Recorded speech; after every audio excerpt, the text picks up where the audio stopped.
I'm Pastor Ellie. And I'm Pastor Curt. And we're from Seven Seas Ministries. And welcome to part 2 of this set of videos that we're doing about making choices and decisions and following God and hearing God. And we're going to start this one off with talking about being faced with a choice or decision or doing something that's just way out of our comfort zone. You know, those really big, scary things.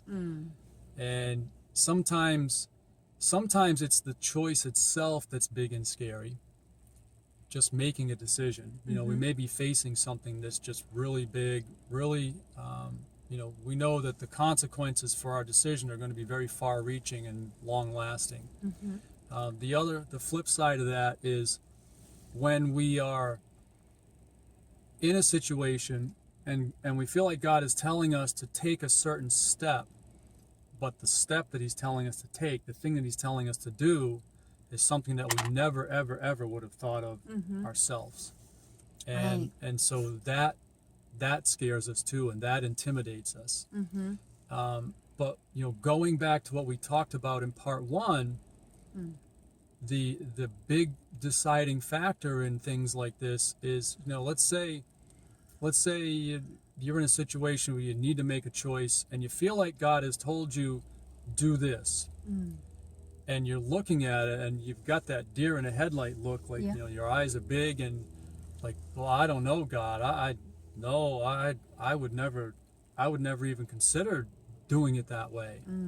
But it's like, it doesn't go away. You keep feeling it, you keep hearing it, and it doesn't go away.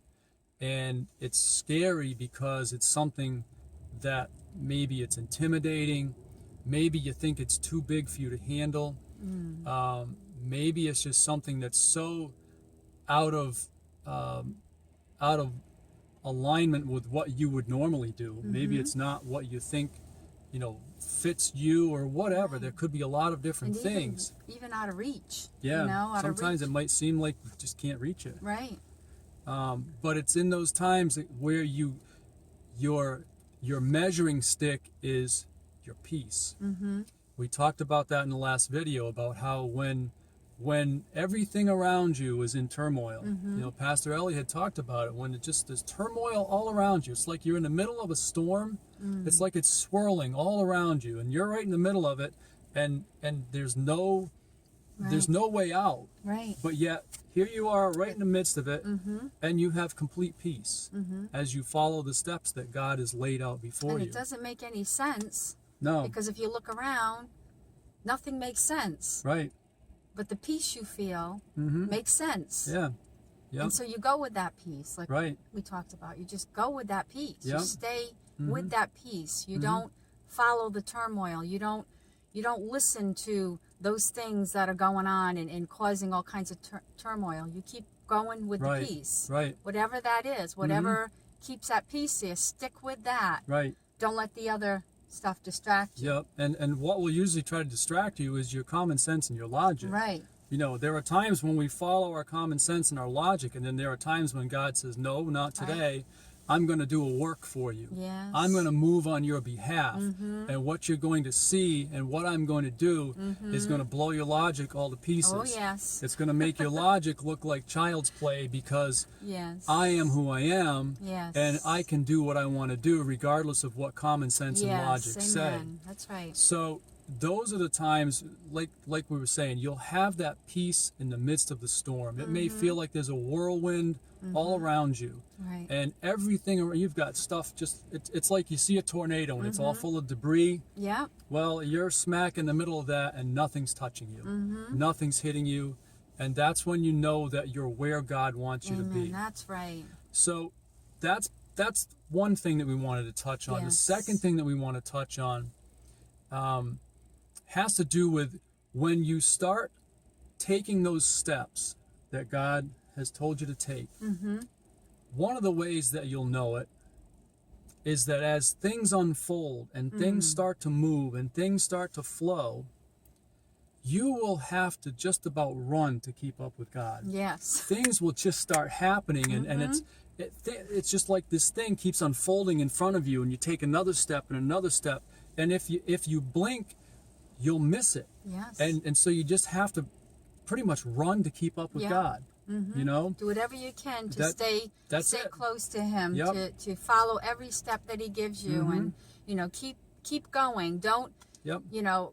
You feel like sometimes you feel like you're just how can we do any more? How can we keep going? Yep. And He just gives you the grace and the strength and whatever it's like we supernatural need. strength. Yes, so just keep going with it. Don't think about it. Don't spend time thinking about any of it. Yep. Because when we start to think about it, that also uses energy. Right. That also takes from our strength. So when God's moving, and we're moving very quickly with Him because He's unfolding it, just go with Him. Just keep going with it, and you can think about it later when it's all done and over with. Yep. And then you look back. And you're say, like, wow. And you do. It's like you look back and you go, whoa. And that's God. Yeah. That is God. And that's when how you He can moves. look back and you can go, wow. Yeah. You know that God just was in the midst of everything, and He just moved. He just moved everything out of the way, and He just said, here we go. And that's, you know, He directs our path. He directs our steps, and He goes before us. And we just have to keep up and follow and keep that peace. You know, follow that peace. That's right. And then the third thing we want to talk about is when you see things like that happening, and you see these things unfolding, and you're flying right through this thing. We need to be careful that we don't let pride set in. That's right. Yeah. Because sometimes we forget that it was God who did it for us. That's right. And we begin to get puffed up, and we begin to get prideful. Yeah. So it's very important that we always give the glory and honor to God, and we always remember how we got to where we are and who did it for us. That's right. And we don't try to take hold of it ourselves and say, okay, we got here. Now we're going to now we know what to do. We're going to take over now, and we're going to do this the rest of this on our own. Right. We can't go there. No, we can't go there. And if we start to go there, we need to stop it, nip it in the bud, as Bonnie Fife says. We're going to nip it in the bud and say, nope, we're not going that way. That's right. God got us here. He's going to bring us through. And even when things look good and the thing, it's flowing, and you know you're in the right place, doing the right thing, just give God the glory. And stay humble. Just stay humble. Give God the glory and thank Him, and just keep going. That's right. Just Amen. keep going. Amen. So that wraps up this video, and hopefully between last week's video and this week's video, it'll create the big picture and put a lot of the pieces of the puzzle together for you. And if you still have any questions on any of this, feel free to comment under the video or email us. Whatever you want to do, we're here to help. So. All right. You guys have a great rest of your day. And if you keep praying for us, we appreciate it. We're praying for you all. And until the next video, you take care. All righty. Bye-bye. Bye-bye.